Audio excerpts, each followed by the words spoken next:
Well, a very good evening, ladies and gentlemen. Welcome along to Mount Panorama in Australia for round 8 of the Forefront Toyota GR86 Championship presented by Tanso Racing Group. It's Alex Goldschmidt joined by James Parfitt once again in the booth. We have just got a handful of rounds to go, but before we get down trackside for the remainder of time qualifying, it's time to take you through the scores at the moment. And Josh Arnold is leading the way in the Pro Division on 461 points. He's ahead of Daniel Wareham, who's closed up the gap to 15 points.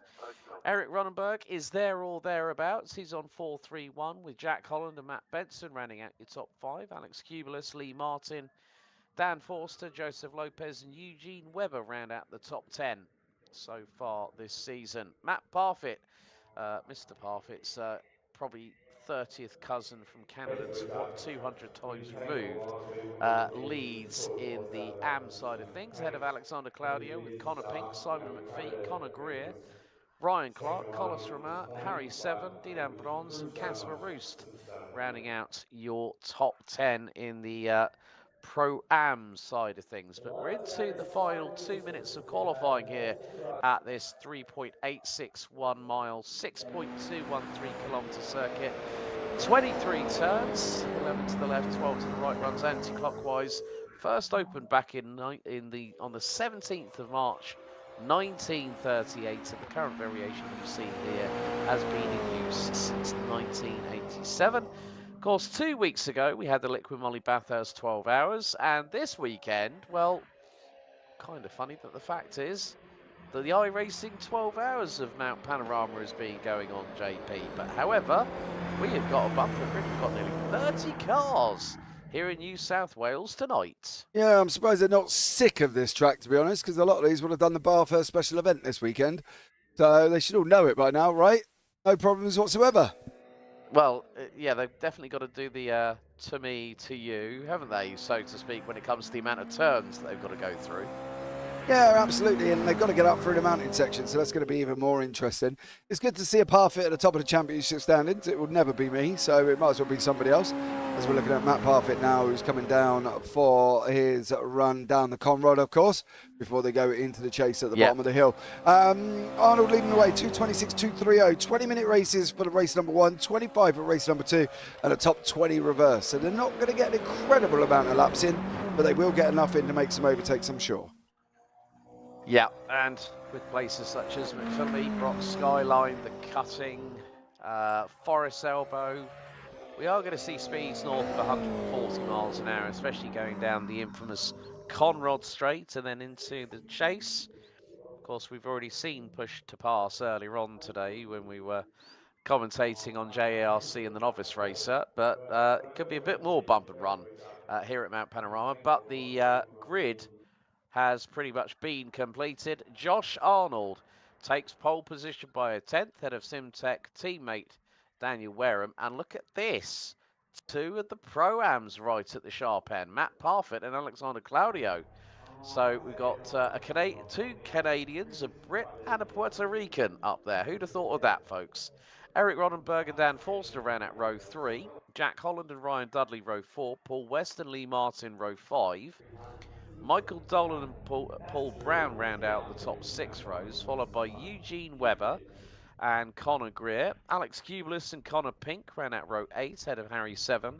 Ryan Clark, Robert Barber and Matthew Massey round out your top 20. Casper Roost, Jason Brennan, Joseph Lopez, Roy Cardinal, Dinan Bronze, John Johnston, Stephen Hendrickson and Connor McKay round out your 28 strong. But Connor McKay not setting a lap time in that qualifying session. However, we are starting to ready up here at the mountain, as it's more commonly known. It should be an interesting one. There are some points where we could see more than likely 3 wide, and I'm probably going to say this and regret it, down Conrod Straight of all places, maybe even coming out of turn 1 on lap 1 of race 1 itself. Absolutely. Good evening, Sean Atkinson. Evening, lads. He says, how are we doing? I'm all right. Alex, you all right? Yeah, I'm good, mate. Thanks for asking, Sean. Very much appreciated. But yeah, 5 red lights are on. And lots of wheel spin from the left-hand side of the grid. A good start by Josh Arnold. Daniel Wareham is going to be caught, possibly by Matt Parfitt, not quite, as Eric Roddenberg's going to look to dive up the inside of Dan Forster, bearing in mind the pair are from Simtech, and then Roddenberg slots in behind. But however, Matthew Massey was the first driver not to make it onto the grid on time, so Conor McKay started at the back end of the field. Well, hang on, there's been a lot of cars that have started. No, ignore that. I think that's just a timing software glitch at the moment, Alex, because we've got basically everybody out at the moment, including Conor McKay. He is out on the track, currently battling with Sean Hendrickson at the back. So I think the timing software is having a little bit of a funky moment as these guys are battling it out. But it's the first time entering into the mountain now. In through Quarry they go, and then it's off through that mountain section. Who's going to come out on top?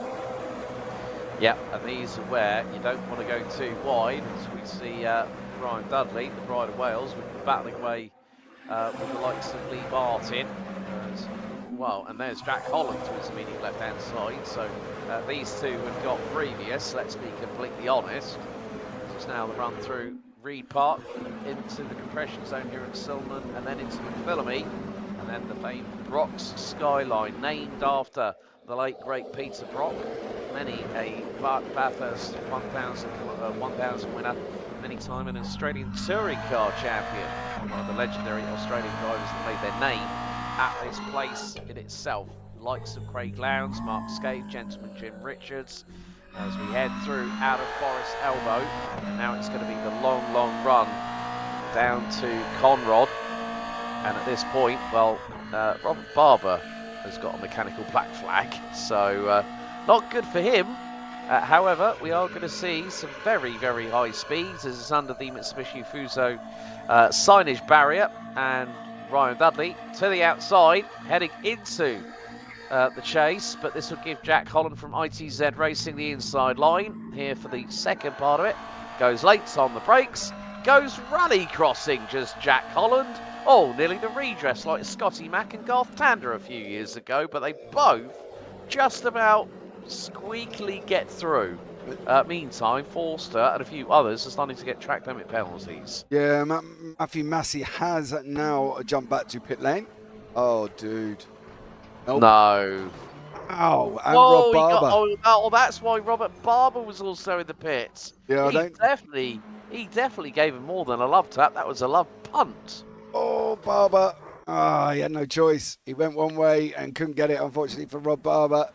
And he's now, unfortunately, in pit lane with Massey currently at this moment in time. But Arnold Wareham leading the front of the queue. Then behind that, Claudio has jumped Parfitt. So that's a battle for the Pro-Am,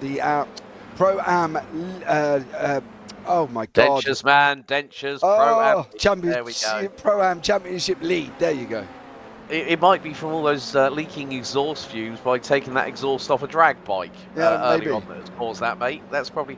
You've had carbon monoxide poisoning, Mr. Parfitt, this afternoon, in real life, of course. Meantime, Parfitt does not want Claudio to get away with that one. But still, some very close battles. Looks like Dan Forster is all the way down. Well, he's had a mechanical black flag as well. So Dan Forster, another one of these SimTech boys, have hit trouble here at the mountain. It can catch even the most experienced of drivers out here at Mount Panorama. But more to the point, we still ride on board with Matt Parfitt, who continues to lead the Pro-Ams, but Alexander Claudio looking to climb his way up the table. We have still got a few more rounds to go after this, but they are very much the case. There's still another 4 weeks remaining after this one. Yeah, you can see Claudio got a great run through Forest Elbow there, managed to open up a bit of time. You can see 13 seconds over the top 17 at the moment. There is a few people. You see Dan Foster's got a mechanical black flag there as well. Casper Roost is still running at the moment. He did have a different livery last week, but he's not actually showing this week. Oh, he's got it on the side this time. Dangerous Dane is on the side of his car this time. He's got Dangerous Dane? Dangerous Dane, yeah. That was... that's the nickname I gave him at the beginning of the series, didn't I? Yeah, you did. I believe it. There it is. Or it would have been the Grand Tour GR86. The GR86. There we go. And he's gone full patriotic Danish colours as well. Good man. Yeah, absolutely right. That's enough of me camera trickery because I can't concentrate on doing that all the time. While there's No. battles up front at the moment, Wareham's there, Holland's there at the same time. Holland's having a bit of a blink about. He's got to be a little bit careful. But now down Wareham, tucked in right behind him on that run down Mountain, coming into Quarry. Is he going to be looking at making a move on the inside, Wareham, or is he going to be thinking more about escaping? And it could be the fact that if he hasn't made that move, Alex, he's looking to escape, I would have thought. Yeah, probably if he doesn't get it done now, he's going to have to do it coming out of Forest Elbow. Meantime, Matt Parfitt being chased down by Eric Ronenberg, who's got the fastest lap of the race of 2:26.303. And oh, don't you dare try and pass round there. That is never going to work in a month of Sundays. If anyone might remember the battles between.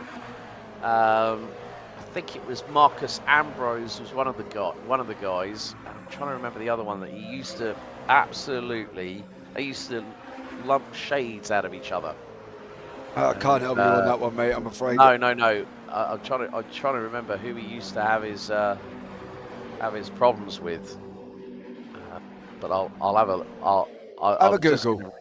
I'm going to have a Google now. Yeah, you figure it out as we keep on top of board. Yeah, it was Ambrose and Murphy. Oh, there you go. They actually famously came through Griffin's Mount, went through Reed Park, and then all of a sudden, all hell broke loose. 2 into 1 didn't go. Unstoppable force versus immovable object, and whoopsie daisy, it all went Pete Tong for the pair of them. But now, there we see Ryan Dudley, a man who has really sort of come in and made his mark in the series as Ronenberg closing in at over 130 miles an hour down Conrod Straight. Can he make the move on Parfitt? He edges to the right-hand side and is going to go wheel to wheel with the 2.93 for the briefest of moments. But the biggest problem for Matt Parfitt is that puts the car between him. Oh, Ronenberg nearly got that all wrong coming out of the second phase of the chase, and Parfitt is going to retake the position. This is going to more than likely open the door for Ryan Dudley. Oh, bump over the curbs. That was very... Ryan Dudley making it 3 wide coming out of Murray's. And for the briefest of moments, but Ronenberg still able to keep Matt Parfitt at bay. Going into the corner. Oh, there's a bit of a touch between the pair, and that gives Ryan Dudley the advantage he needs. And Eric Ronenberg, who was such a tour de force at the beginning of this series, has just been given the old spinneroonie. By his teammate. Yep. Ouch. Tim Tech could have some debriefs after that, and that's going to be very interesting indeed. Imagine being a fly on the wall for that. But no, don't fancy that one. But Parfitt now is having a bit of a ding-dong with Holland. Martin in behind with Dolan, Brown, Greer, Kubler 7. Paul West, Ronenberg all the way down in 14th. There he is, the pink machine in the background there as he's starting to try and fight his way back forward. But these guys are continuing in the fight. Nice little battles. I do love Dolan's livery this week. He's got a 2-tone blue and yellow on his car. They're looking awesome. Ah, good. Yeah.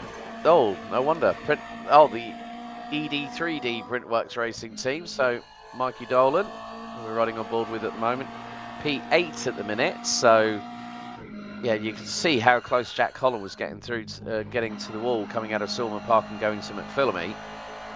But here we go, down through Rock Skyline, into the S's, and now into the good old Dipper. They've got to be so careful! No! Michael Dolan has just spun himself around! Oh. Wait for it! Hold your brakes, Mikey! Hold your brakes! Gotta wait, Mike. There's about 4 more cars coming yet. If not more. That is where you'd... Oh, he's just reversed it into the wall. Aye. All the way down in 19th. Oh my goodness me, that is not what he wants. No, and he went too quick there as well. That's put him down to 21st now. But here we go, Alex Kublis has got Conor Greer, and behind him behind him Harry 7 it looks like. He's got a very, and now look, they're all coming. Look, you've got Paul West, Eric Ronenberg, who's got all the way down to 13th after that spin, courtesy of Parfitt. And everyone's going to dive in, going into Murray's corner. It's line astern. And Paul West in the 233 Adidas liveried car. We are now halfway through this race. This has gone really, really quickly. There's so much going on, and people might say, "Oh, Bathurst, I don't really like it." You know, it's a bit like the circuit we commentated on earlier, as Parfitt has got Holland right alongside him at the moment, yeah. Going into quarry, mate, and this is a side-by-side action from Jack Holland, Matt Parfitt. I don't like Holland this. to the outside. Is he going to make it through? He does. Oh, that was beautiful. Beautiful through Quarry Bend. Jack Holland went round Matt Parfitt with no problems whatsoever. Parfitt just let him go, it seemed. He didn't really want to fight it. He wants to bring the car to the end of the race. Yeah, I think I'm hoping he's not trying to wait for Ronenberg, otherwise it's going to be a long way back. He's got to just try to go at the moment and try and stay with the group in front. He's lost a place to Holland. He's got Martin, his Simtech teammate behind him. Then Paul Brown's trying to close in. Conor Greer's got his own little, train, should we say, of Cubulus 7, West, Pink, Ronenberg, Webber, Brennan. And then they've got a bit of a gap all the way out to Dinon Bronze, who's got Joseph Lopez for company. So there's a little pockets of battle starting to develop here. And it is all kicking off here with Holland and up there, who's got his own little queue of Parfitt and Martin Brown in behind him. Yeah, and in the meantime, well, Josh Arnold has managed to get away from Daniel Wareham. The gap is about 0.6 of a second and closing as Jack Holland now starts to pull away from Matt Parfitt. He's trying to break the toe coming down Conrod Straight as they are approaching 130 plus miles an hour over the crest, and then down into this final major complex. Sweep through into the right-hander at breakneck speed. You are on full throttle until about now as you start to see the noses dive into the chase, bump over the curves. Holland goes a little bit grass tracky, but at that particular moment, no, keeps it all on the black stuff. Josh Arnold has lost out to Daniel Wareham. In the meantime, he's now the new race leader. So Josh Arnold got a slowdown penalty for track limits. So we're going to have a look here.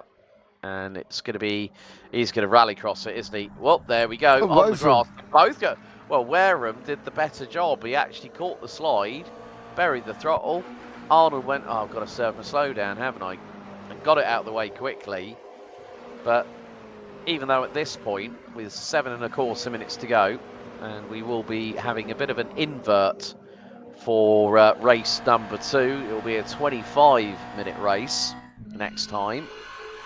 And I think I'm trying to remember now, because it's been a top 20, so whoever's in 20th, that person is going to be a very, very lucky boy. Rob Barber at the moment. Oh, well, after what happened, what we saw earlier on, well, he'll probably be counting his chickens before they hatch. Here he is, down in 24th position. So there is still a little, there is a little bit of a slight discrepancy, folks, with the timing, but we are capturing as much of the action as we can. Dan Forster, oh, squeeze. How do you do, Dan Forster? And that was on Roy Cardinal. Oh my goodness. Mikey Dolan's just had a crash here. I don't know if this is all on his own or he's taking someone with him. Oh no, it's not on his own. That's a Spectra. Oh, that is going to, that is probably going to be, now who is that? Conor McKay, possibly. Hold on. Okay, so, yeah, it was Conor. Yeah, there he is. So, Conor's lost it on his own, and he's going to get caught out. Wait for it. Car's going to come in, bang, straight away. And that would have been JT. John. It would have been JT, I think. It is JT. Yeah, John Johnston. Here he goes. Right, he's not going to see this, and it's too little, too late. Bang. Now, I'm wondering if Connor thought, okay, I've got enough time to move now, because he may not have seen anybody coming. No, he may not have done, but he didn't. The thing is, as well, with that, when you look at it, it didn't actually look like he did move. It just looked like JT come around the corner and couldn't see him, and then it was just game over. So Yeah, unfortunately for JT, it's back to pit lane. Alex Claudio's doing a great job keeping his front two nice and honest. Dudley has just gone and put it straight into the wall. Whoa! Round turn Now. 1 for Ryan Dudley, unfortunately. That is one broke car. Yep. Oh no, That's going to need some. Well, he's got a mechanical black flag. Yeah, he's got a mechanical black flag, so he's going to have to park it, I'm afraid, and he's going to lose a shed load of positions. So that's not good for him. Alex Cubulus has gotten through, but yeah, with that mechanical black flag now showing, he's got to tow that to the pit lane. Oh, Ronenberg and Seven were side by side going through into quarry there. And now, well, Dudley's become the bottleneck, let's say. There's Matt, I think we've Connor also Pink. got there Connor Pink in amidst in all of that. And who's behind him? That's Connor Greer. Yeah, Now, these one guys. of the joy, yeah, all I'm going to say here is that Ryan Dudley, is he...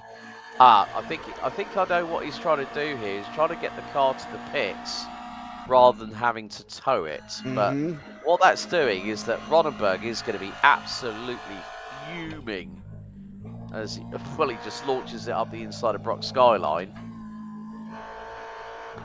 Yeah, but look, it's going to be slowing down. Harry Seven down behind him.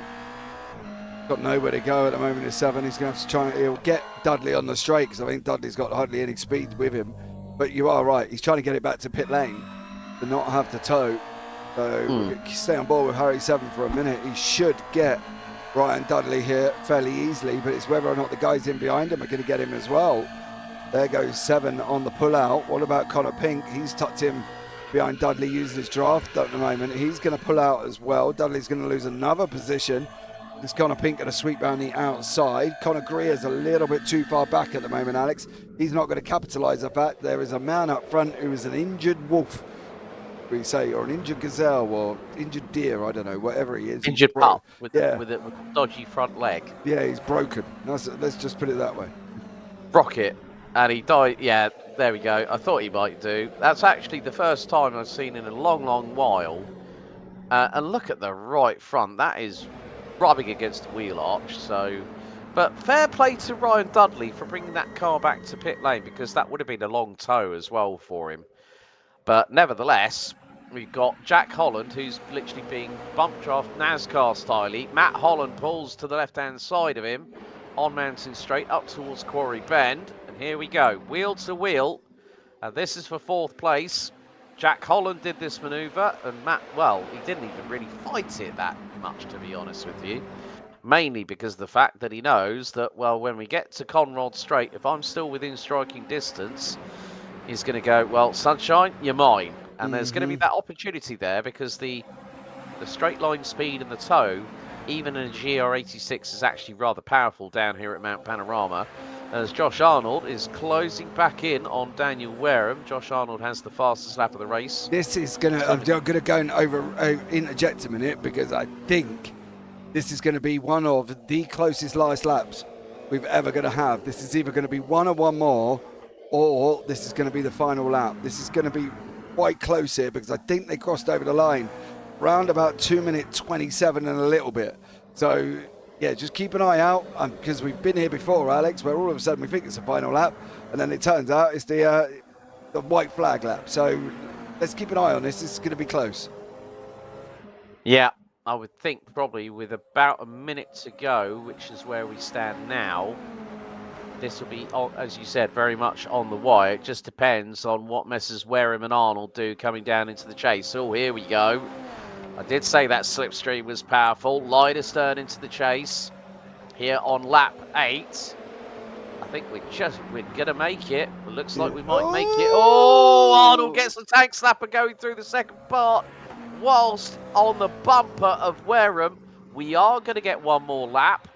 So through into Murray's here on lap 8. So it will be white flag out this time. There we go. White flag is shown with about 20 seconds on the timer. Matt Parfitt and Jack Holland still battling away over P4. Alexander Claudio's Billy no mates at the minute, because he's 6.4 seconds ahead of this. Meantime, behind them, Lee Martin has got Paul Brown on his case. They go through into Hell Corner. Timer now strikes 0. Arnold is trying to get closer and closer to Wareham, but because of that moment that he had going through the second half of the chase, I mean, that was a Code Brown clean-up on aisle 3 and nearly an indication to call the local nurse to help him, because he was so out of shape. That car could have exited either stage right or stage left, and Josh Arnold would have been in the barriers 100%. Absolutely. We've got 4 tenths between them, half a second now between the guys in front. We've got this little battle. Oh, they are having it and all. Go on, 2 wide with Holland in behind him. Or Conor Greer, I should say. He's trying to get over the fact that Harry Seven Webber's there. West is there. This is Pink down to West. Oh, Conor Greer, stop squeezing people like that. That's nearly shades of Greg Murphy versus Marcus Ambrose. If both of them had been in the wall, they would have been at each other's throats like nobody's business. Like, what was it? Desperate Housewives back in the day on Channel 4. However... Did you watch that programme, did you? No, well, one of my friends used to, and he told me all about it, and I go, will you shut up? I don't watch that. No, I don't watch it either. Is it still even going? I don't even know if it's going. Anyway. No, long gone. Meantime, leaders coming out of Forest Elbow. It's the run down the chase. Can Josh Arnold piece together a perfect run on Daniel Wareham? Here we go. We're going to find out as they come down the hill for the final time. Over the rise, over the crest, and then drop down through the compression zone, through into the right-hander. Here goes Arnold. He's going to try for it. To the outside goes the Canadian. He gets about half a car length in front. He sweeps around the outside. There is a little bit of a touch, but Arnold has just squeezed his way through. But Wareham's not going to let him see the end of this. Down to Murray's for the final time. The 2 Simtech cars, they're rubbing paint. They're rubbing paint. Arnold to the outside. Run to the line. It's Arnold. It's Arnold that's just taken it by just under 2 tenths. Wow, what an ending. We've got Holland here as well. He's just got done by Parfitt, and Parfitt's going to take it there once more. Then it's Cubulus. He ain't going to be able to get over Ronenberg, but I can tell you what, this is going to look interesting here as well. Is Paul West going to have a go at Eugene Webber? No. Conor Greer manages to hold on, comes over the line with 7 in behind him, West, Brennan and Joseph Lopez. Dean on bronze is going to be there as well, but some great battling from them guys as we go back to Stephen Hendrickson, who's a long way back at the moment. We're going to end up with, it's going to be Matthew Massey and JT, I believe, are going to be the last ones over the line because they did not get overtaken by the pros. Yeah, but what a run. I mean, just looking back at it, you know, like Josh Arnold just went, right, I've got to give it the berries, go hell for leather. And he just really put his money where his mouth was on that one. Yeah, absolutely. Managed to make it there as well. Great job from Arnold. He went round the outside of the final corner, which was good for him because he managed to get hold of it and still managed to hold on and make it through. So fair play to him. Yeah, as we still have a few more drivers left to go.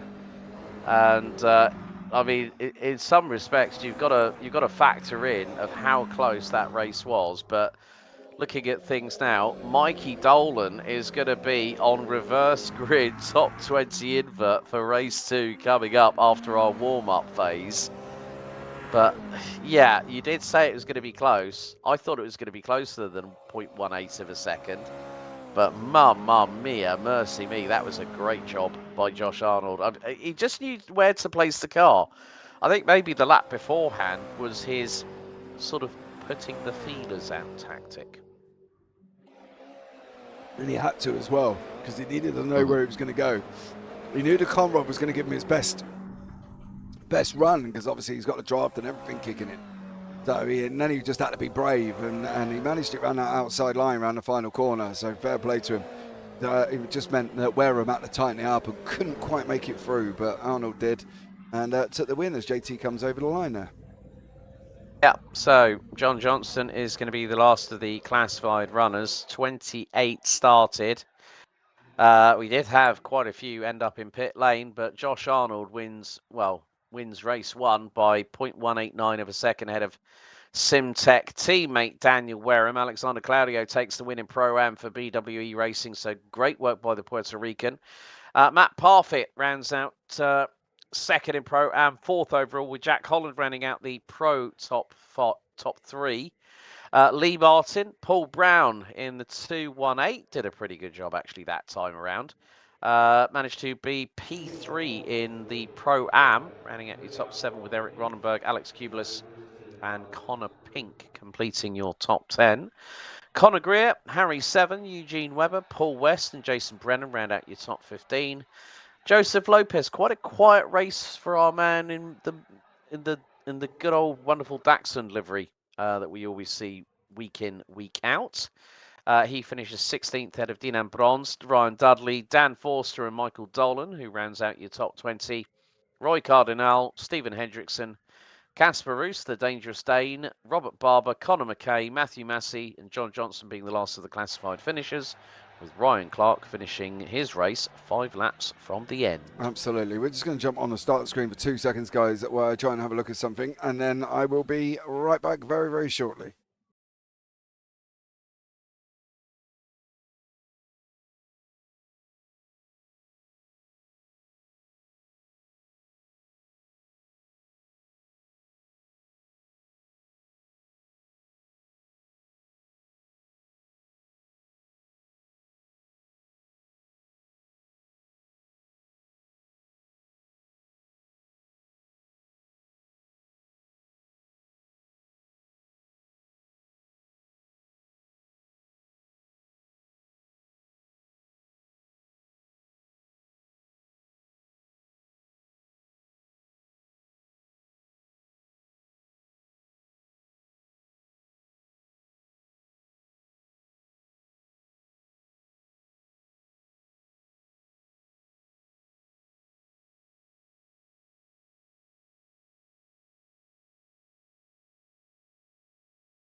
Well, we're currently through the 5-minute warm-up, halfway through, well, just over halfway through the 5-minute warm-up here for what is soon to be race 2 of round 8 here for the Forefront Toyota GR86 Grand Tour, presented by Tanso Racing Group. Alex Goldschmidt and James Parfitt in the broadcast booth with you for this week. And yeah, it's going to be another week where it's going to be me not in the booth because I'm away next week, but at least things will go back to normal for the 2 weeks after that. We have got some exciting rounds of the series still left to go here with regards to the tracks. So we head to Summit Point next week, and then we go to Brands Hatch. Oh, the Garden of England beckons for an endurance race on the 8th of March.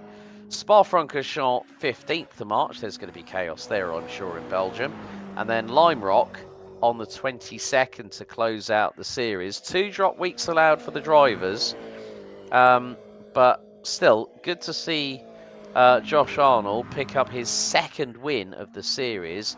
Daniel Wareham was looking to pick up his 4th of the series. Matt Parfitt has got 4 wins in Pro-Am, and Alexander Claudio has just added another win to his credit, so that brings his tally up to 2. And when you think about it, the only person in the Pro-Am division, I think if I remember correctly, was Pete Woodmore back at VIR Race 2. That is the only Pro-Am driver. And if I don't get that right, he'll probably be watching along in the chat saying, no, it was me, it was VIR. He corrected me. Yeah, he did that a couple of weeks ago when I was driving my way last weekend from Genk to Brussels Airport, and before I left the circuit, all hell broke loose with the snowfall, and then I got told my flight was cancelled, so I had to get up at 3 o'clock in the morning to catch a 6:10 flight to Amsterdam, and then get back to London Heathrow. It's a first world problem there, JP. Travelling for work.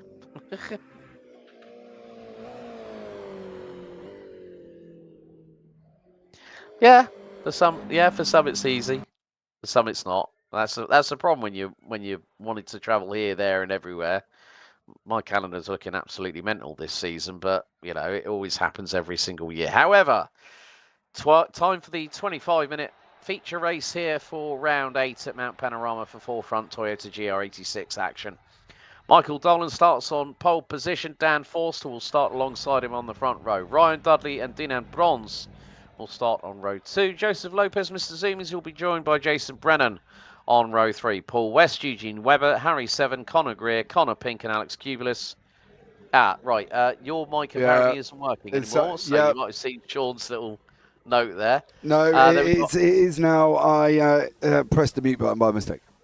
Oh, whoops. Right. Blame your stream deck on that one. Right, Eric Roddenberger, Paul Brown, row 7. Lee Martin, Jack Holland, Matt Parfitt, Alexander Claudio, Daniel Wareham, Josh Arnold, Roy Cardinal, Stephen Hendrickson, Casper Roost, Robert Barber, Conor McKay, Matthew Massey, John Johnson and Ryan Clark round out the 28-strong grid. Everyone is readied up and the 5 red lights ignite here at the mountain and we are green for race number 2. Slow start from Mike Dolan and here comes Ryan Dudley with a good old launch off the line. Forster slots in behind and to the inside goes the man from Wales. However, Joseph Lopez holds on to 3rd position. And look at the gaggle in the background coming through Hell Corner.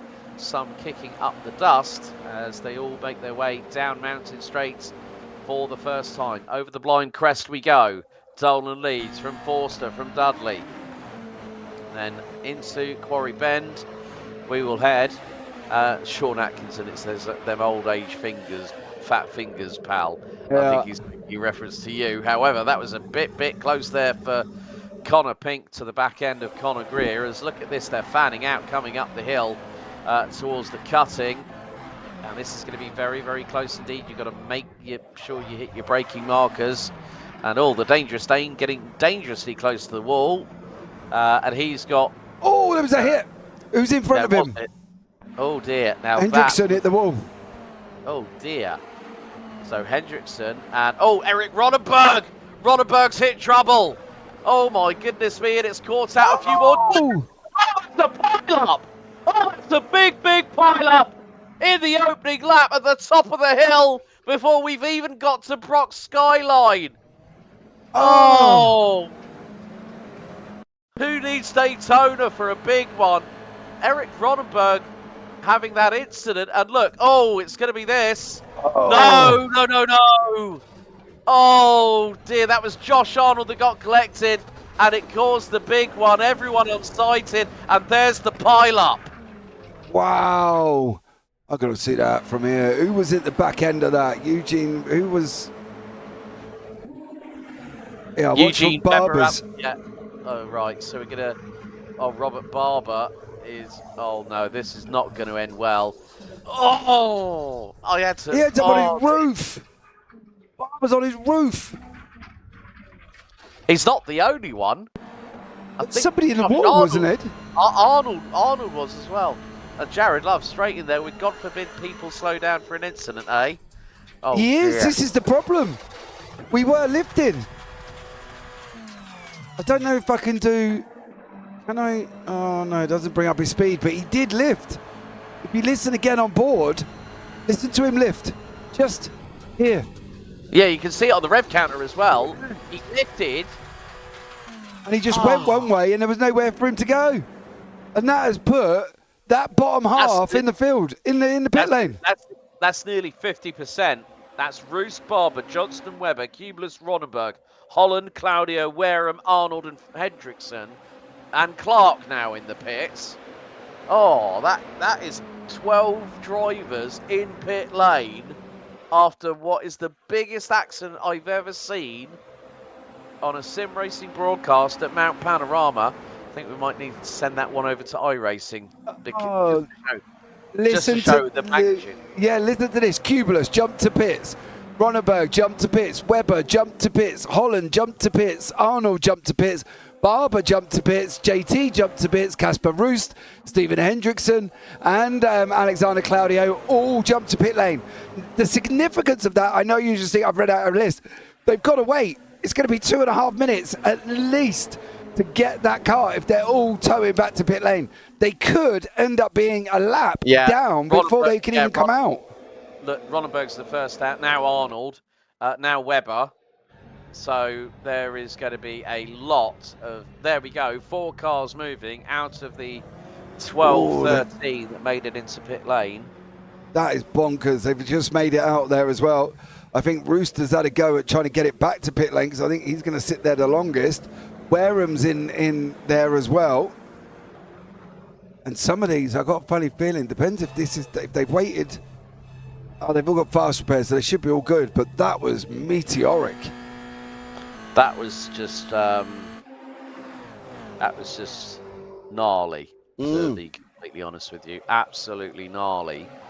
And it just goes to show that when you're racing in a very, very close circuit like this, sometimes you don't always have that time to react. You'll see the incident and slow and then hit the brakes. And before then, it is too late, which means now we've got a 3-car battle at the front end of the field with Ryan Dudley battling away with Michael Dolan and Dan Forster. But we're going to have a look at this again. Sid, this is Arnold up on his roof, isn't he? Yeah, well, he's... Yeah. He got a big old hit by Alexander Claudio. Dean on Bronze. Look, Bronze is just sat there going, move, so I can go through. Yeah, Dinan Bronze managed to stop in time. So he started P4 on the road, and he's currently sitting down in 10th position. Meantime, Dan Forster is going to try and do what he can to get through on Mikey Dolan, going through into Quarry Bend as Ryan Dudley's starting to pull away a little bit. He's got a lead to the tune of around about 1 second as they will now go through into the cutting. But yeah, that was just very, very bad. A big incident. I mean, yeah, I understand what Jared Love is saying, but the thing is that when everyone's trying to slow down, you can only slow down so much when you've got a limited amount of time to react to that kind of incident. And it was just 2 cars making contact, and then it just made it like the M25 on a Friday night. There was a big old dust up. It was the big one at Bathurst, and it's not something anybody wants to see. Absolutely. We don't want to see it, but boy, oh boy, it was fun to watch. Well, it was entertaining. You don't see many big incidents like that. Obviously, with what happened at the real life Mount Panorama with Ralph Aaron, who has now been discharged from hospital and is headed back to his homeland in Estonia. It was both him and I think the other driver who was in a Porsche. Both drivers were, have both been, deemed okay. They have to now go rehabbing, and obviously Ralph Aaron's now got 2 broken vertebrae in his back, so that's going to curtail his racing career for a little bit of time. But meanwhile, Dan Forster trying to swap places again with Mikey Dolan. Dolan decides not to fight it, but Mikey, come on, you're in the same division. You got to give Forster a little bit of run for his money, as we are nearly 7.5 minutes of the way through this 25-minute encounter. And he said, Jared's saying that there's a reason I got only 2x in 4 stints here last night. Yeah, I understand that, Jared. But that's an iRacing official. This is not an iRacing official. Big difference. Yeah, it's always hard. It is. It's always hard to see. The problem is, it's where you're so close. We've got Paul West has got a meatball as well, and Conor Greer, Joseph Lopez has got another one, but that's partly due to this issue. Oh, swing. Oh, this is going to be down into Murray's corner. Right, wait for it. He gets a tag from behind. That's Conor Pink. Oh, there we go. Conor Greer, he goes. It's things like that, Jared, that you can't avoid. Like, I get it, yellow flag, slow down, I understand that, but it's hard when you're all rushing up through the mountain and then all of a sudden there's a car there, or there's another one on your roof, and then it just blocks it up.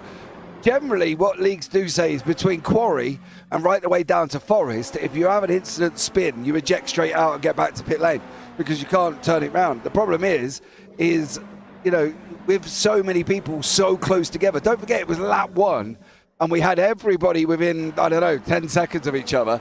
Nobody's got no time to react. Dean on Bronze managed to get the car stopped, but that's only because he did. you know, we had other people lift. Rob Barber lifted as well. I don't think Barber expected to see the extent of what was going on around that corner. I know what you're saying, Jared, and I get it, but it's very, very difficult when you're running tenths apart at the moment to get that car stopped. Yeah, so we are getting closer and closer. It's sometimes you can't always envisage as to what is going to happen. And like you say, JP, you know, when there are people running that close together, it is never the most nicest thing when you might be running for a potential win in your class, and then all of a sudden you get caught up in the incident that was not of your making. So I think there's probably going to be some discussion about this post-race between the drivers and the organisation. But I think, you know, from that, they've got to take it as a learning phase. Yeah, this is the thing. Watch from Claudio's point of view. You know, and this will give you a rough idea. There's the car carnage. He's on the brakes. He's trying to stop it. He's slowed, and then all of a sudden, there's cars just coming in. Bang, bang, bang. Claudio's in the middle like an absolute pinball. And he was on the brakes. I don't think he expected Arnold to spin back round in front of him. And that's the problem. And he was hard on the brakes as well. So, you know, we've got to give a little bit of a leeway. Ryan Dudley's had some drama. He's hit the wall somewhere, because he has just crashed and lost the lead of the race, and Dan Foster's just taken over. Dudley's just done this all on his own, unfortunately. Oh, this is going to be at Murray's corner. Let's just have a look. He turns it in. Curb. Oh, curb. Oh, that's exactly like he did in race 1, and he's lost the front end. Oh, Mikey Dolan was so lucky. Just scraped the right water panel. Don't think Dolan saw much of that. You know no, what I mean? I think he just saw the... Oh, there's Ryan. Oh, better go right. So he goes left, so if Dolan goes right, which he should do, and then swing. Squeeze. Yeah. Something definitely puckered up then, and I wonder if Ryan Dudley's going to do the same trick as he did last time, try and get it back to the pits. Because he did that in race 1, and it bottlenecked a few people. There we go. That car's... yeah, look at that. That steering's all over the shop. Yeah, he's got to try it. He's got to keep it left to go right. He's got to keep it left to go straight. But the problem is round corners, he's got to go even further left, try and rotate the wheels. So he's well broken, but he's got to go and go. And this is going to be fun to watch how he handles this cockpit through this bit, because it's very, very twisty. He's got to turn extras to go right. Now he's got to go right again, get it all the way round. Now left. He's like literally 90 degrees.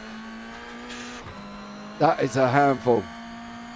That is a handful, but credit to him, because he doesn't want a 2.5 minute tow to go back to pit lane, as he was full left hand down going through into Forest Elbow there. But yeah, I mean, he's now, here comes Matt Parfitt, and he'll just say, well, I'm going to pit lane, you just go through. But the thing is that Ryan Dudley is not slow with trying to get back to the pit lane. He just wants to get there as quickly as humanly possible. So yeah, all the way down from, well, Paul West has been in the pits for over 4.25 minutes. JT, unfortunately, after that incident, was out straight away. But still, we've got some battles going on as we speak, as we're running with Paul Brown in the number 218, who's got in front of him Jason Brennan in the 242. And they're battling over position, which will effectively go from 9th to 8th because of Dudley's trip down pit lane. And yeah, it was just one of those things where we're getting a bit of race analysis now going through in the chat, courtesy of Jared Love and EZ Mart Racing. Yeah, I'm not sure. I'm not sure who that is, but that is referring to the free wide incident in the final corner. Yeah. I don't know who that was involved in that one. I can't remember who that was. Oh, that would have been Dudley. Yeah, Dudley. It was. No, it wasn't Dudley, because he was way too far. No, he's way too far in front. Lopez's crash. Yes, that would have been. Yeah, this one. Yeah. So it's Connor. So we got here. So that would be Connor. Oh, he gets hit. Yes, there's the little bit of a touch, and I was quite surprised that Joseph Lopez didn't end up in his lid for that one. Yeah, he went round. Could have done, because that car, that back axle was like a pogo stick in the playground, like going really, really high in the air. And I thought, oh no, he's lost that. That will be a roll. Yeah, who's got the golf livery? Well, Oh, it's it's Connor Pink. him. Yeah, it was number 203. Connor Pink, you rascal. I He think went and hit him. Look, just well, no. Well, the thing there. is, yeah. And I think it would have. Well, the thing was, it was kind of instigated by Conor Greer, looking at it from that perspective, because he was on the right-hand side of Joseph Lopez. So there's a little bit of a touch or a little bit of Mr. Netcode, and then Connor's gone like, oh, this is gonna go well. Slight touch, and then wallop straight in. Here we go now as Josh Arnold makes his way through on Jack Holland. That's for 18th on the road. So change for position between the two pro drivers, and it can just show straight away, folks, that even at a track like this, you can win race 1, and then race 2, it becomes a completely different story that gets told out on the circuit. But nevertheless, how long was Josh Arnold in the pit lane for? 2 minutes and 26.7 seconds. So there is always that. There's always that what if that incident hadn't happened, and it all stemmed for when I said that Ronenberg hit trouble, and then it's how can we say, look, we're just giving our opinion at the end of the day. This is, we can only go by the footage that we're seeing, what we're provided with. So, Pink was breaking. What we saying here? Hold on a minute. Greer's on the outside. Lopez is in the middle. Pink's gone and tapped Lopez. Greer, there's gaps there. So Pink's gone and hit Lopez. Lopez has gone round into Greer, and here comes Paul Brown. There goes Paul West, and that's a drama. For me, and just my opinion, was the fact that Connor Pink started the thing because he hit Joseph Lopez, and after that, Lopez was a passenger. There you go. I thought we come to that conclusion, or did I miss something? No, I thought Greer had instigated it because there was a little bit of a rub between the pair, so that's meant that Lopez has gone over. But yeah, you're right. It is the fact that Connor was mainly at fault for that one, and I'm sure that he'll apologise to the people involved and say, look, sorry Joseph, sorry Connor, my bad on that one. It does happen, but if you miss your braking point at somewhere like Murray's, there's a lot of speed they're carrying through the chase as well, isn't there? Yeah, that's the thing, and. It was minor, and that's the problem. He's only got to tap him. He loosens up that rear end, and poor old Lopez is just sitting passenger. He can't do nothing about it. He wasn't expected to go spinning backwards halfway on his lid, near enough on his lid to go come into the middle of the people. So there you go. He said, I don't know, who are you in the chat? Who are you in the race? Are you somebody in the race or not? No, none of that's on Greer is what I'm saying. That's all on Pink. And yeah, there you go. On Pink is what it is. Absolutely. He tapped Lopez. Lopez got loose, and unfortunately, that was the end of that one. However, Pink is now having a battle with 7, and Parfitt's behind him, trying to make up positions at the same time. But yeah, I agree. The first one, whoa, Harry, where you going, son? Yeah, he's definitely gone and done the old Andreas Backerud side of things. Completely straight lined that one. And yeah, there is going to be, as I said, there is going to be a lot of busy times after this race with our stewarding panel. So not always are the results set in stone, because they'll have protests, or they'll be looking at race incidents, as we've got a replay coming up. I want to see if this is where... No, it's not there. Who is that in front? I can't see who that is. It's driving me bonkers because I can't find the beginning of the incident. Is that Arnold in there? Let's just have a look. Oh, it's already kicking off before that. Holland? No, it's further up than that. No, not that far up, I don't think. I don't know. I can't find who kicks it off. That's really what's driving me nuts. It was definitely one of the Simtech guys. And one of the Simtech guys was definitely involved, but it's difficult to put together who that was. Right, so there's Wareham. There. Yeah. But it's further up. Look, it already goes on. Who is that on that wall? Was that Wareham? Was that possibly Wareham? Because he looks to be one of the lowest placed ones. ain't Arnold. And it ain't Martin. And it ain't Parfitt. How many more is there? And it ain't Wareham. He arrives late. No, it wasn't Parfitt either. Because, well, Parfitt's at the front end of that. Now, I don't know who started that off, but somebody kicked that off. Yeah, it's kind of difficult to really, because it happens so rapidly. That's the big problem. But it did start up here with him. Was it up here with him, or was it further up? Hang on a second. Now, was that? Oh, right. I'm wondering. Who's the 388? Eugene Webber. Well, that's where it kicked off Eugene from. Webber was at the sharp end. Was it possibly Harry 7, maybe? Or was it an ITZ driver? I'm not sure. Let's just have a look. Who is in front of Eugene Webber? That's the key point. It's a Spectre, isn't it? 242 gets a slide. He hits Webber. Webber comes into the track. So, yeah, it was Jason Brennan and Eugene Webber coming together. And then everybody else just bundled in. Oh, there goes Casper Roost. Oi, with no front bumper on his car. No.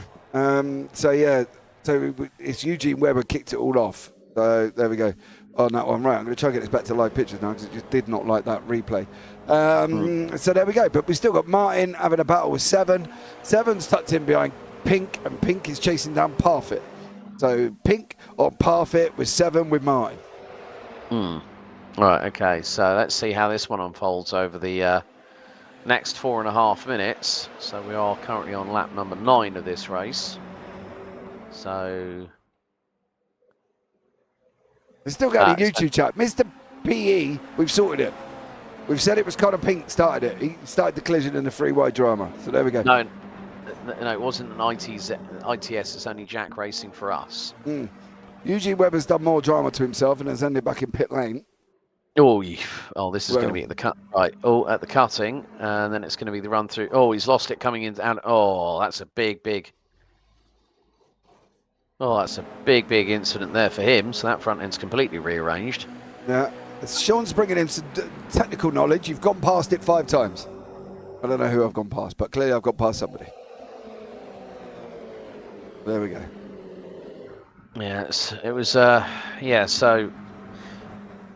Right, okay, we'll leave that incident in past tense. Let's about 15 times already. So, meantime, the gap between Parfitt, Pink, 7 and Martin, that's actually quite close. It's about a couple of seconds as, well, we're going to see Connor Pink go through on Matt Parfitt. Now, Harry 7's going to be, we are literally shouting at the TV. All right, Sean, calm down. Yeah, dear, it's just a commercial. As the Pink and Parfitt are going side by side at the moment. Here Double P. There's 7, and Martin's waiting in the wings. Here we go. 3. Oh, this is... Oh, I'm not liking the look of this.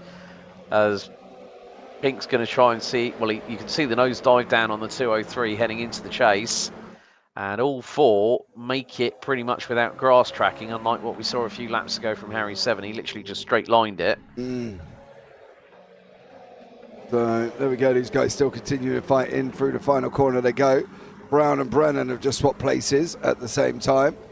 Well, they're still running side by side, actually, Brown and Brennan. Brennan kicked off the drama, we think, at the beginning. And now these guys are going into side by side into the final corner. Brown on the inside. Brennan there just managing to hold on in that Spectre racing machine. Brown's hit the wall. He didn't hold on. Brown has hit the wall. Right. That allows Brennan to go through. And that front right does not look like it's towing correctly either. It all just collapsed, didn't it? There we go. His front right just went bump. It's just like wallop. Oh, that's it. Game over. Meantime, the massive pile-up was on Holland. Oh. It was a sim. I thought it was an Spectre car. Never mind. No, well, leave it, guys. Love it, absolutely love it. YouTube chat going off about it. They're telling us what to do here as well. They're already seeing pictures we're giving them, so that makes it even more funny. Right, this guy's... it's Carlos Romao, I think, is EZ Mart Racing. Currently in Puerto Rico, watching no racing for me this week, sadly. That's who I think it is. It was do not listen to Sean. It's supposed to be professionals, boys. We are professional, Sean. I don't know what he's talking about. Ignore him. Ignore him. Get on with it. Let's just ignore him. We've got 1:16 on the clock. Leaders are coming into Forest. I'm off the chat on the stream. Thank you very much. There we go. Alex, that's it. I'm taking my board. I'm coming home. Yep, there we go. Yep. Right. Okay. Dan Forster is leading Mikey Dolan by just over 4 seconds. Matt Parfitt, 5.9 seconds away. So Forster, this is again going to be tight on time, but we just might make it through onto the last lap of the race. We're about to complete lap number 10. 45 seconds. He's just coming through the right-hander to lead into the chase. Meantime, Parfitt, Pink, 7 and Martin. That's going to be a close one to the line for P3 overall, but Matt Parfitt looking for his 5th win of the series, which will put him a little bit further ahead of Alexander Claudio, who's actually all the way down in 21st overall. We'll make that 20th as he's just got past Alex Kubulus. So it is going to be white flag in the air for Dan Forster from Simtech. And then we go back to the battle between Messrs Parfitt, Pink, 7 and Martin. Oh, lot of curve there taken by Harry 7 in the Spectra car. So they've got just over 3.8 miles. That's just over 6.2 kilometres here at Mount Panorama left to go.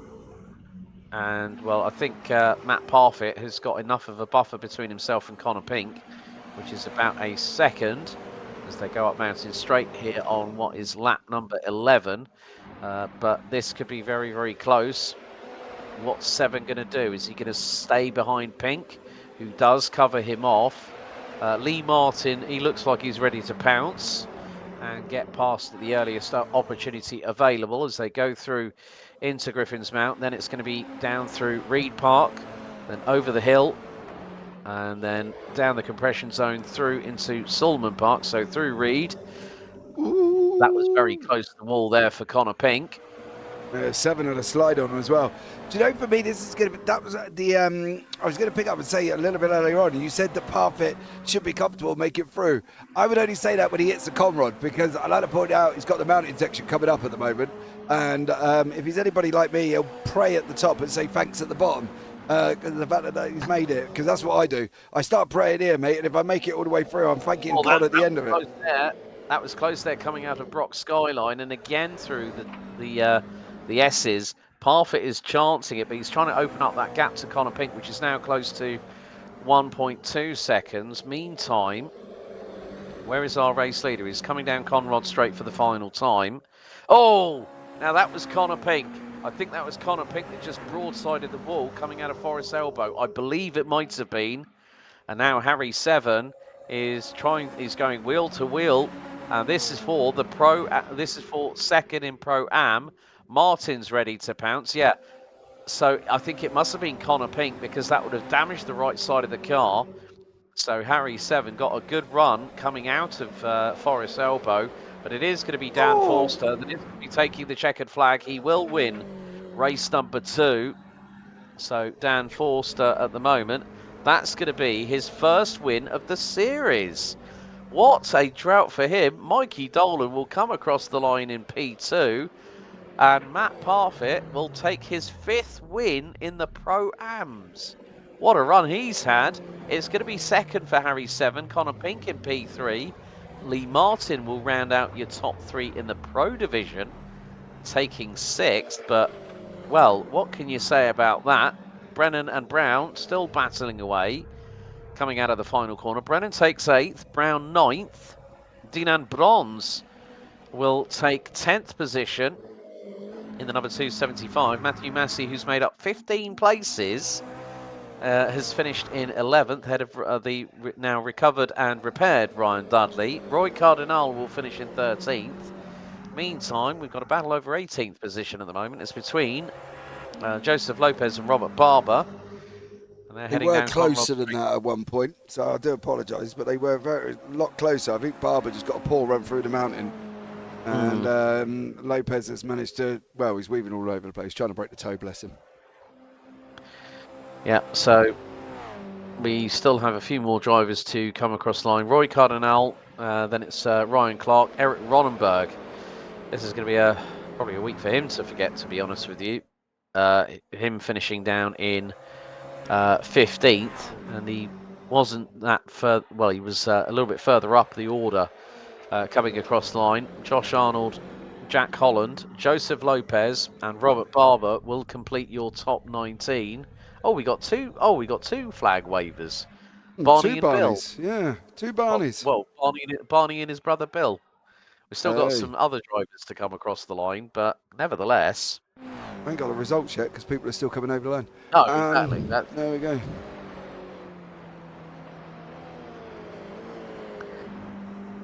Bedlam at Bathurst, I think I'm going to entitle race 2. I think you might be right. Might be right. Chaos at the beginning caused a problem. Oh. But, well, I mean, the thing is, when you have a one-make series, and you throw them at the mountain,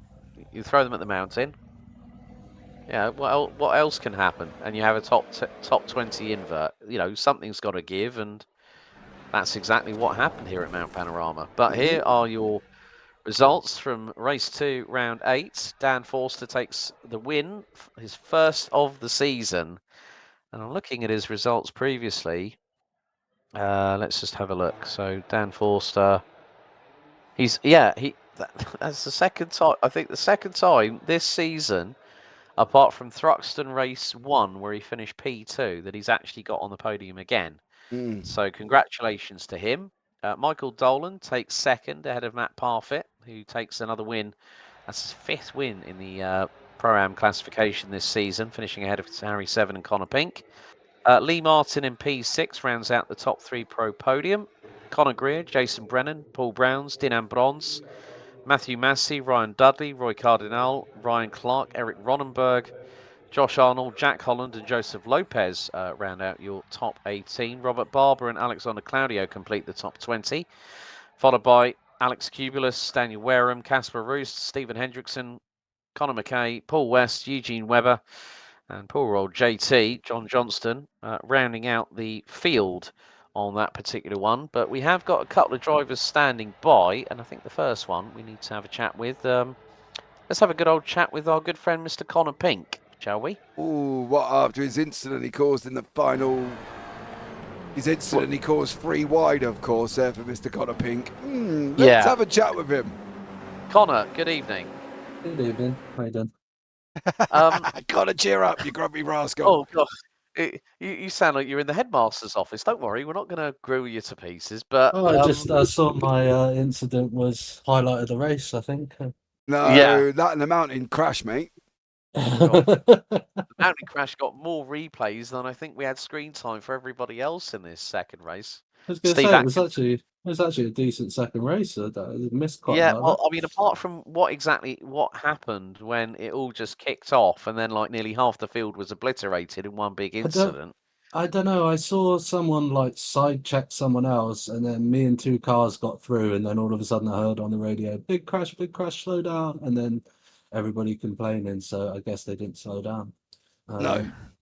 Yeah. I think there's going to be a lot of discussion, but it just goes to show that at the mountain you've got to be very, very careful.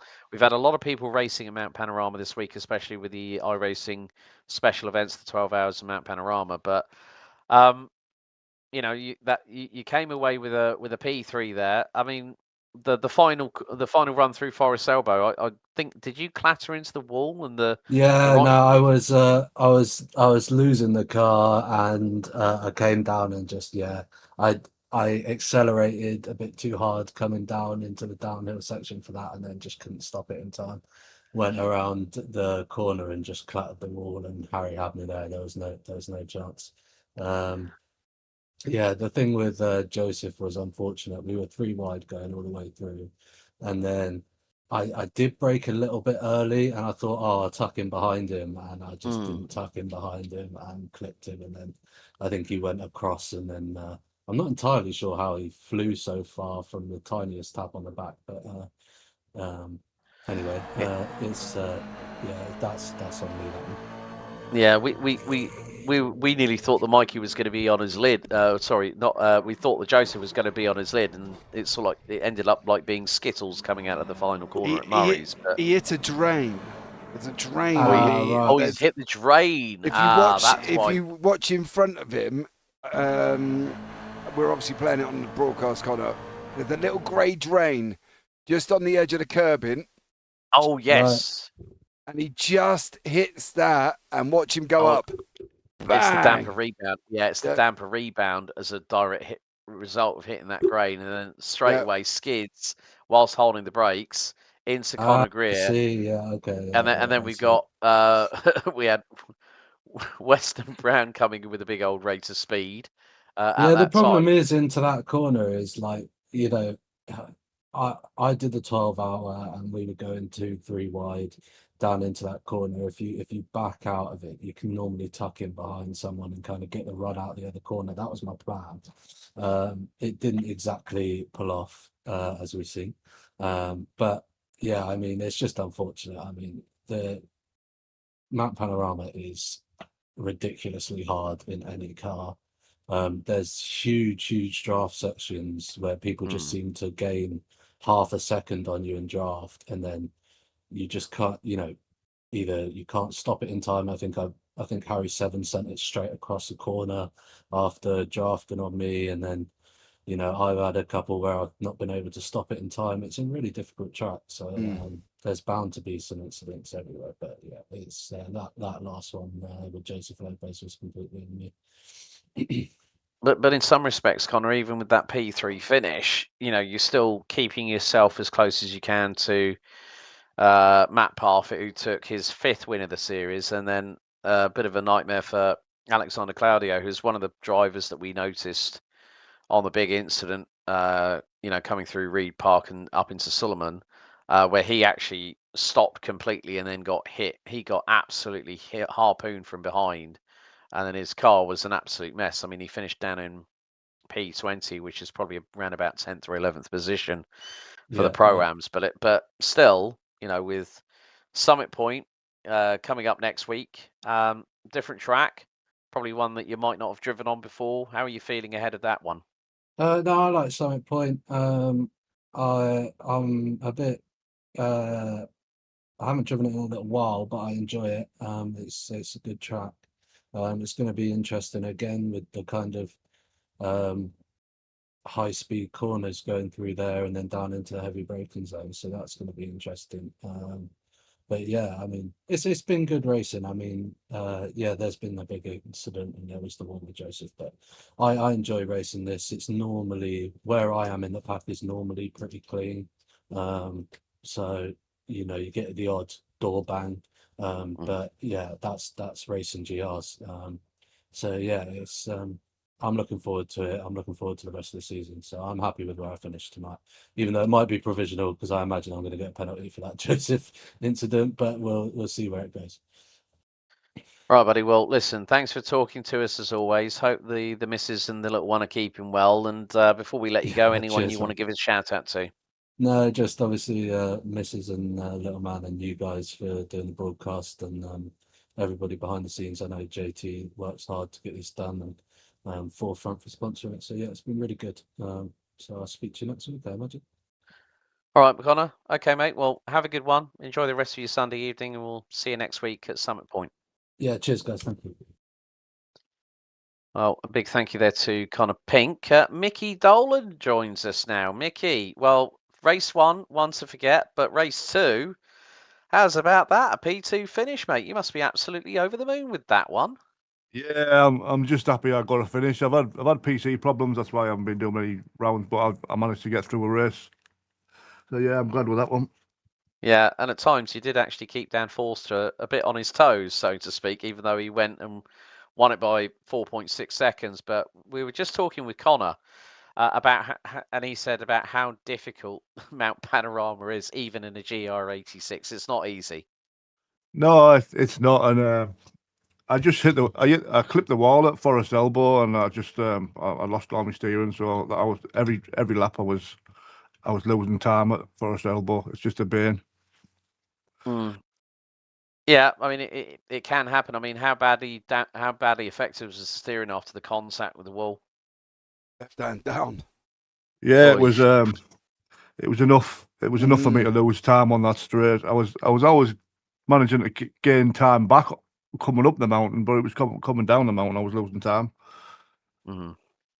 But still, you know, a good way to end the night, though, buddy. At the end of it all. Yeah, I'm just glad I'm back in the Tanso League. Like I say, I've missed a couple of weeks. Yeah. So yeah, great stuff. Brilliant. Well, before we let you go, Mickey, anyone you want to give a shout out to in particular? John Johnson has been keeping the score for a while now, and I think he's the hidden hero behind it all. So I'd like to say thanks to him and thanks to yourselves. You've been covering it for a while as well. So cheers, lads. No worries, and hopefully we'll see you next week at Summit Point. You will indeed. I'm quick at Summit Point, so you'll definitely see me here. Oh, that's going to be an interesting one. Well, Mickey, have a good one for the rest of Sunday, and we'll see you next week. Aye. See you later, lads. Bye. Right. And last but by certainly no means the least, it's been a long time coming, but, well, Dan Forster, you finally got your first win of the series. Yeah, luckiest race ever, I think, looking at the carnage that happened behind me. Oh. And what happened to Ryan as well. So, you know, I've just managed to get away with it, but I don't know how. I mean, I think the only podium you had up until that point was P2 at Thruxton Race 1, and now one of the most challenging circuits. I mean, even though before Mickey had that contact with the wall at Forest Elbow, he was keeping you on your toes, wasn't he? Yeah, I mean, Mickey's quick. It's just he hasn't had a chance to be able to get in the races up to now because he's been having some problems, I think he probably said. And yeah, I know he's quick. We're probably around the same pace, so we were always going to be roughly racing with each other. It was going to be fun, but I had damage as well. I guess it wasn't as much damage as him. I pressed my damage button and it just said damage in multiple places because the walls are punishing. So you just tap them and, you know, you get aero damage, all kinds of stuff. So yeah, it was. I just had to bring it home. That's all I was going through my head. You know, bring it home. And dodge every bullet that was thrown at you, including the fact that the car being damaged in multiple places. But nevertheless, a win's a win at the end of the day, and that must fill you with a bit more confidence going into Summit Point next week. Well, I think it was maybe more luck than judgment because I wouldn't have been that far up the grid if it wasn't for the reverse grid, and then Ryan having his unlucky turn. But you know, yeah. I'll take it. Yeah, I've not been putting the seat time in this season, so you know, obviously the positioning and the tables will always you know, show that. But you know, I'm having fun, and yeah, I like Summit Point, so we'll see how it goes. Fingers crossed, see what happens. Well done on the win in the feature race tonight. Before we let you go, Dan, anyone you want to give a shout out to in particular? Well, just thanks to any family and friends that might be watching. Thanks to JT and the other admins who are helping keep the. There's a lot of work going on with so many cars. There's a lot to keep track of, and yeah, thanks to you guys for doing the broadcast. It keeps us entertained every week, so I appreciate it. Brilliant. Well, Dan, well done on the W in the feature race, and we'll see you next week at Summit Point, buddy. Yeah, cheers, gents. Thanks. Okay. There you go. I did actually find out in the Discord it was Matt Benson that was actually watching Hughes holidaying in Puerto Rico. Oh, nice. Yeah, lucky for some.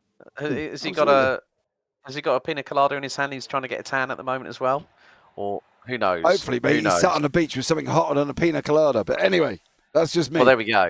Yeah, but nevertheless, Bedlam at Bathurst for round 8 of the Forefront Toyota GR86 Championship, presented by Tanso Racing Group. A big thank you to everyone that's been watching and being involved in the chat, even though I did have to hit the X button, so I didn't see it on my screen.